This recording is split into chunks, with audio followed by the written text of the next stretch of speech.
నువ్వు ధైర్యంతో చెప్పగలవా? ఏమంటే తిరుపతి వెళ్తున్నారట అంటే అవును, నేను వేసే 11 రూపాయలు వెంకటేశ్వరుడు తీసుకుంటాడు, అందుకనే పిలిచాడు, అందుకే వెడుతున్నాడు అని సంతోషంగా 11 రూపాయలు కళ్ళకద్దుకున్న హుండీలో వేసి స్వామి తీసుకున్నాడు నా డబ్బు అని అనగలవా?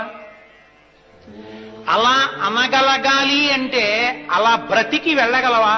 నేనంట అయ్యప్ప గుడికెళ్లే వాళ్ళందరూ ఇరుముడి కట్టుకుంటే వెంకటాచల క్షేత్రం వెళ్లే వాళ్ళందరూ ధార్మికమైన ఇరుముడి కట్టుకుని ఎక్కడం మొదలైతే గుర్తేమిటో తెలుసా? అతి లఘు మహాలఘు అదృశ్యమైపోతాయి. అందరూ మొదటి గడప దగ్గరికి వెళ్ళిపోతారు. ఎవరు ఎవరిని తొయ్యరు. ఆయన తొయ్యినిస్తాడా? తన బిడ్డడు వస్తే తొయ్యడమే.